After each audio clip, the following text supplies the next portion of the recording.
Itsakilany kosa mitakiny amerenana ao an-tranon'ny filoha teo aloha Andriamatomary Karavalomanana itsy Faravohitra ny mpikambana ao anatin'ny timu Manalamanga sy ny solombavambahoaka avy ao anivon'izany Akolafy Ravalomanana izany nisy moa ny fangatahana nataony reto farany mba hahafahan'izy ireo mamory vahoaka eny amin'ny kianjana Ambojatovo amin'ny Sabotsy avy zao. Nitakiny amerenana ny filohan'ny Repoblika teo aloha Marc Ravalomanana ao an-tranony ao Faravohitra ireo mpikambana avy ao amin'ny Antoko-Tiko i Madagasikara izay mandrafitra ny 10 timu eto Analamanga. Nandritra ny famoronana mpanao gazety Androany Maraina teny Belera Katovato nanambaran'izy ireo izany. Tianay zany ny fitakina amin'ny fomba entitra, fitakina amin'ny fomba entitra, ny famoahana azy sy ny famerenana azy ao atokantranony.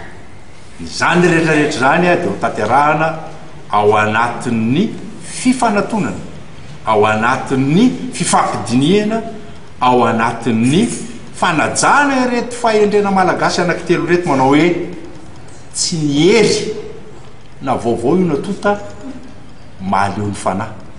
Niery na vaovao natota tsy mahaleo ny fanahy.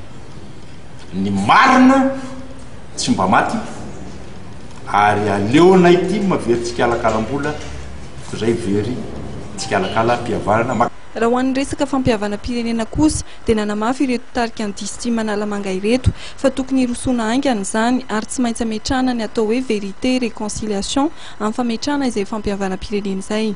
Fa androany koa dia nametraka fangatahana mory vahoaka eny amin'ny kianjana Ambojatovo ireo solombavambahoaka avy amin'ny Akolafy Ravalomanana fa mirim-bahoaka izay heverin'izy ireo anaovana tatitra momba ny toetra ara-pirenena. Fangatahana izay napetraka izy ireo eny amin'ny filohan'ny délégation manokana tanàna Antananarivo. Voalohany indrindra dia nahafinaritra zany ny fiainana tamin'Andriamatoa dia izy ary isorana azy manokana zay satria dia hita tokoa fa vonona izy zany amin'ny fandraisana anay ray aman-dreny ary tena ray aman-dreny no nataony satria dia ny fanomezana ny toerana dia ny Ambojatovo zany dia tsy olana aminy kanefa kosa dia nametraka kosa izy fa hoe miankina be dia be amin'ny Andriamatoa era-jona mampianina zay vonona zay niandra zay tsy manina akory kanefa kosa tonga fotoana ankehitriny zay ampahafantarana azy fa fotoana zao zay tsy maintsy anaovana an'izay tatitra ho an'ny vahoaka zay.